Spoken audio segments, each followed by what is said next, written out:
फक्त मराठी यूट्यूब चॅनलला सबस्क्राईब करा आणि आमचे लेटेस्ट व्हिडिओज पाहण्यासाठी बेल आयकॉनवर क्लिक करा. लेटेस्ट अपडेट्ससाठी आमचा इंस्टाग्राम, ट्विटर आणि फेसबुक हँडल्सना फॉलो करा.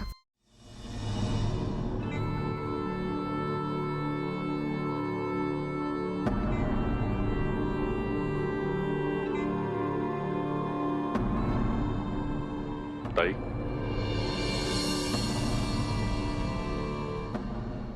प्रभाकर, अरे काय अभद्र होऊन बसले हे.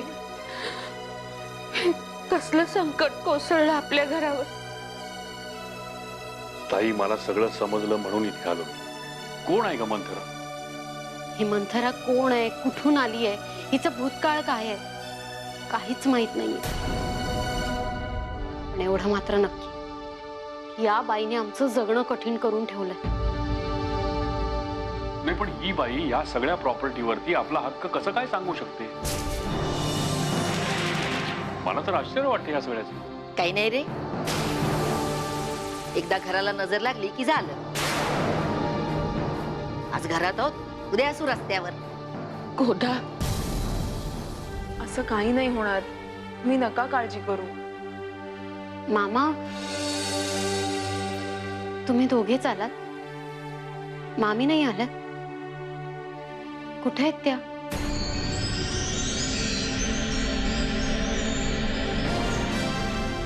नाही, मी म्हणजे हे झाल्याचं कळलं म्हणून मी तुम्हाला भेटायला आलो, हे खरं आहे. पण त्याचबरोबर अजूनही काही सांगायचं आहे. काय रे, काय झालं? ताई, आम्ही दोघं येताना पोलीस स्टेशनला जाऊन आलो. Police station? का?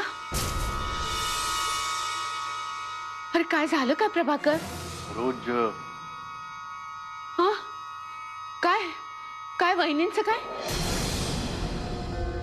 ताई, सरोजला आम्ही पोलिसांच्या ताब्यात देऊन आलो.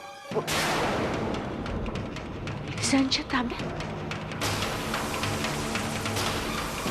अरे काय सांगतोस का तू?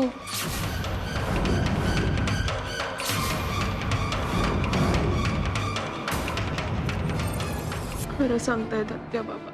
पण का? काय केलं काय तिने? ताई, तिनं काय केलं हे सांगितलं ना तर तुझ्या पायाखालची जमीन सरकेल. अरे पण असं काय झालं? अक्का, ताईवरती जे गावी हल्ले झाले होते ना, त्या सगळ्या मागे सरोजचा हात होता. सरोजने करवलं होतं हे सगळं.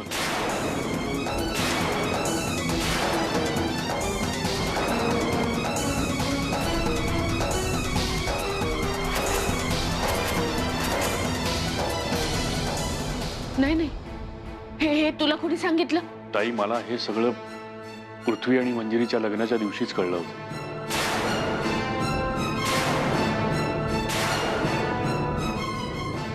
मी तुला नाही सांगू शकलो, मला माफ कर. अरे मग तेव्हाच का नाही तिला पोलिसात दिलीस? गोधा,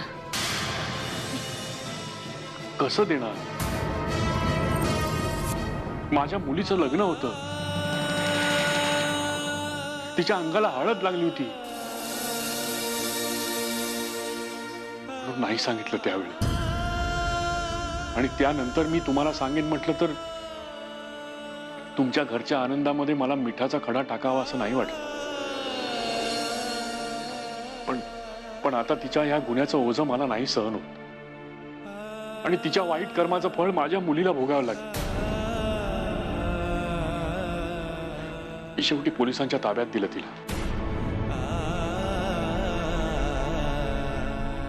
पण मामा, मामी असं का करतील? हे सगळं करून तिला फक्त आबांना दुखवायचं होतं. नाही प्रभाकर, पण मला वाटतं तू हे बरोबर नाही केलंस. अरे, बहिणींना होणारी शिक्षा म्हणजे ती नवरा म्हणून तुला पण भोगावी लागेल. आई दूर गेल्याने मंजिरीलाही भोगावी लागेल. मी शिक्षा भोगायला तयार आहे. मंजिरी, अगं काही झालं तरी आई आहे तुझी ती. आणि आईचं नसणं काय असतं ते मला विचार. आपल्या मुलीचं वाईट झालं म्हणून रडणारी आई मी पाहू शकते, पण आपल्या मुलीचं चांगलं व्हावं म्हणून दुसऱ्याचं वाईट करणारी आई मला नाही सहन होणार. आता माझे बाबाच माझ्यासाठी आई आणि बाबा दोन्ही आहेत, आणि तुम्ही सगळे पण आहात ना.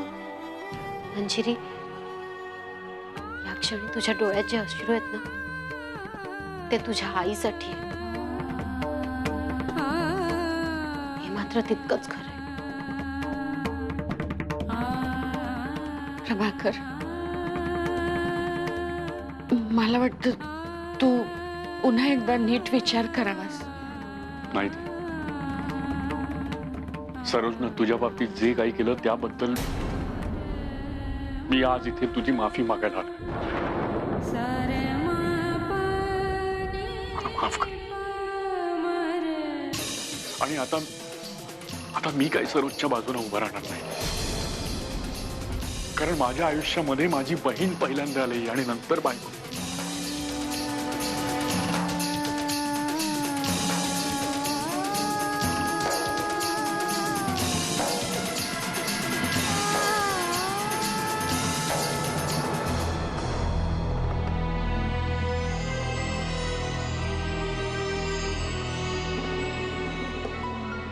पृथ्वी, जी भैया. तुझ्याकडे थोडा वेळ आहे का? काही काम होतं भैया सर? नाही, काम असं नाही, पण थोडंसं बोलायचं होतं तुझ्याशी. अर्थात तुझी हरकत नसेल तर. असं का बोलता भैया सर? बोला ना, काय काम होतं? काय पृथ्वी, घरामध्ये सध्या खूप प्रॉब्लेम सुरू आहेत. सगळ्यांनाच टेन्शन आहे आणि तुझंही टेन्शन मी समजू शकतो. पण जे काही या घरामध्ये घडतंय ते पटतंय का तुला? कोणाबद्दल बोलताय तुम्ही नेमकं? मी अंजली बद्दल बोलतोय.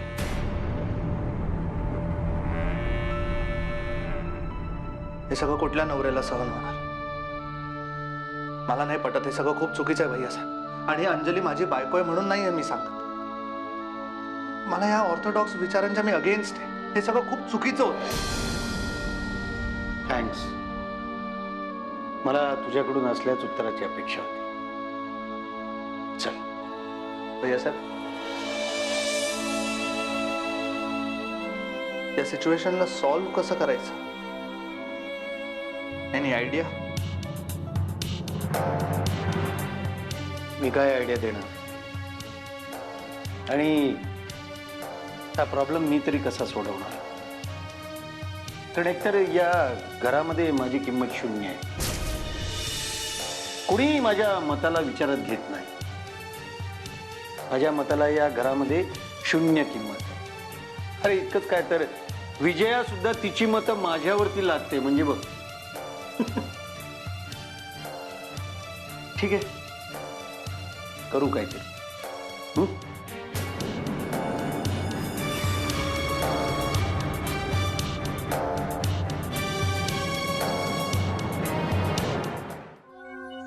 बोला गोदाक्का, बऱ्याच दिवसांनी आमची आठवण काढली. बोला, काय काम काढलं? गुरुजी, आबासाहेबांच्या घरावर काळ आलाय असं म्हणायला हरकत नाहीये. हे बघा गोदाक्का, कोडी सोडवणं हे आमचं काम, पण म्हणून काही सगळंच कोड्यात बोललं पाहिजे असं नाहीये. जरा नेमकं काय घडलंय सांगाल का? आजपर्यंत आबासाहेबांच्या घरात बरंच काही घडलं, पण आता जे काही घडतंय ना ते इतकं विपरीत आहे ना. म्हणजे आबांचा धाकटा मुलगा पृथ्वीराज, त्याची कंपनी बंद झाली आणि आता तर एक बाया घरात घुसली आणि सरळ म्हणते की आबांचं हे घर, कंपनी, ऑफिस, प्रॉपर्टी सगळं काही तिच्या नावावर आहे म्हणून. अहो गुरुजी, हे काय चाललंय काय? एक मिनिट गोदाक्का.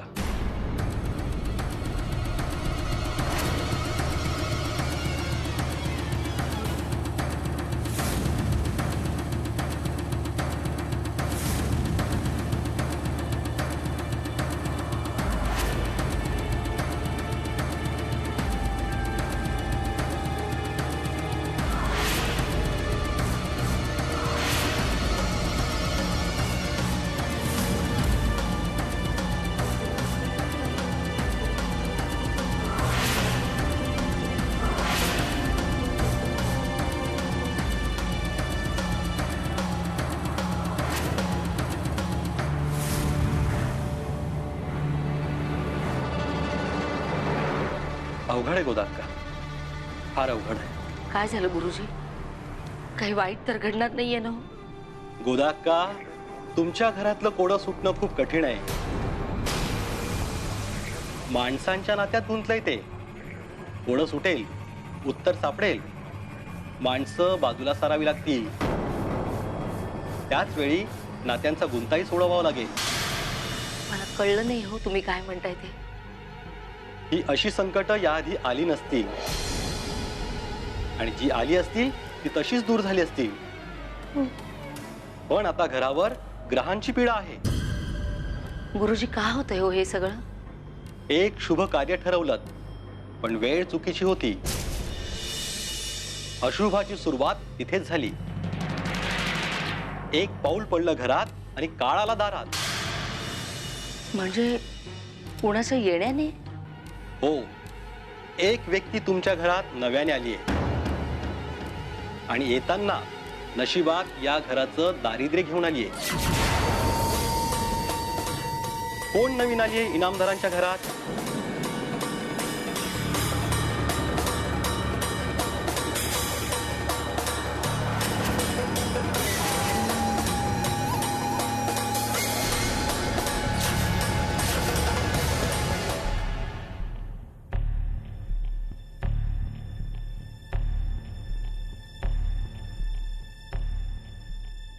साहेब बोला.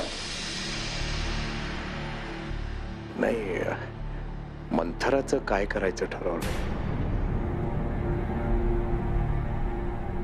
त्याबद्दलच विचार करत होता मी. पण सोनावणे, एका गोष्टीबद्दल आमची खात्री पटलेली आहे की या शत्रूशी लढताना प्रत्येक पाऊल उचलण्यापूर्वी 10 वेळेला विचार करावा लागणार आहे. आम्ही तुम्हाला या मंथराबद्दल अधिक माहिती काढण्याकरता सांगितलेले होते. त्याचं काय झालं? साहेब, हाती आलेल्या माहितीनुसार ही बाई स्वतःचं म्हणणं खरं करण्यासाठी कुठल्याही थराला जाऊ शकते. आता आपली तर ती कोणीच लागत नाही, त्यामुळं आपल्याशी अशी तिची वागणूक ही अपेक्षितच आहे. पण जी माणसं सतत तिच्याबरोबर असतात, 24 तास तिच्याबरोबर असतात, तिच्यासाठी काय वाटेल ते करायला तयार असतात, त्यांची सुद्धा ती गय करत नाही. साहेब, काहीतरी करा. या बाईचा काही ना काहीतरी बंदोबस्त लवकरात लवकर करायला हवा. तुमचा धाका मी समजू शकतो साहेब. तुम्ही निदान आपल्या माणसाला समजून तरी घेता. पण या बाईचं तसं नाही आहे. ही बाई कोणाचीही नाही आहे साहेब. म्हणूनच या बाईचा बंदोबस्त लवकरात लवकर करण्याचा आपण प्रयत्न करायला हवा. ही मंथरा नावाची बाई आमच्यावर मात करण्याकरता तिच्या पद्धती वापरते. त्यामुळे आपल्याला सुद्धा आता कायद्याच्या चौकटीत राहून, त्या वर्तुळात राहून, पण आपल्या पद्धतीने तिच्यावर मात करायला पाहिजे. पैसे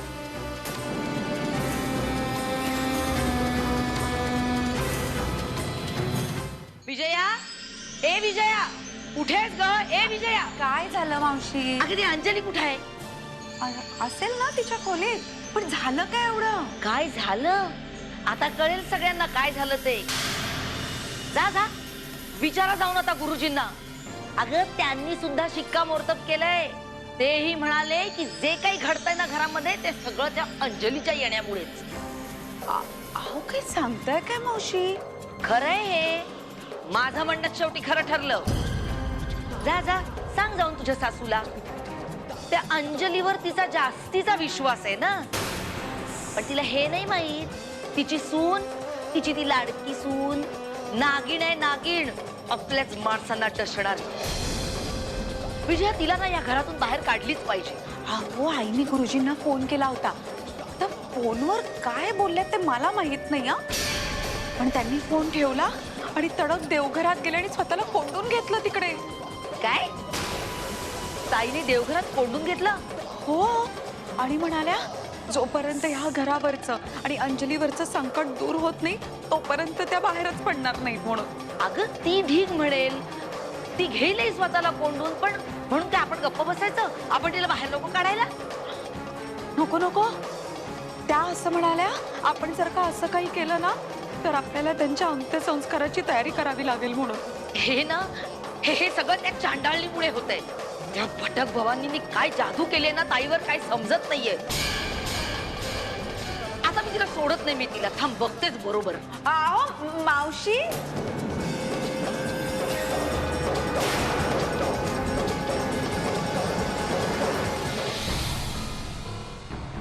अंजली चल चालती हो या घरातून. मावशी एक अक्षर बोलू नकोस. एकदम फोबाडपट आणि निघून जा या घरातून. मावशी अहो पण मी काय केलंय? तू काही केलं नाहीस ग. आम्हीच काय करायचं ते केलं. लग्न करून घेऊन आलो ना तुला या घरामध्ये. अगदी वाटोळ केलंस आमच्या घराचं. अवलक्षणी कार्टी अवदसा कुठून आमच्या नशिबाला आली. त्या घरादाराचं सगळं अगदी उद्ध्वस्त करून टाकलं पार आम्हाला. तू निघ इथून. मावशी प्लीज असं बोलू तू नका. चल ग. एक अक्षर देस बघते मी. मावशी अहो असं काय करता? आवाज बंद. चल गप्प घरातून. दळभद्री मेली अवदसा कुठून आमच्या घरात आली.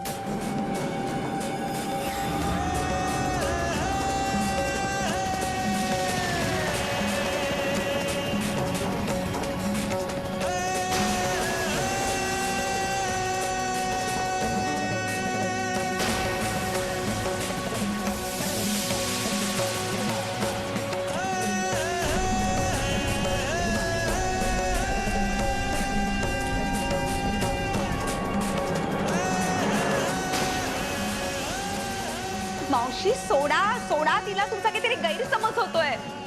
गप्पा बस का विजया.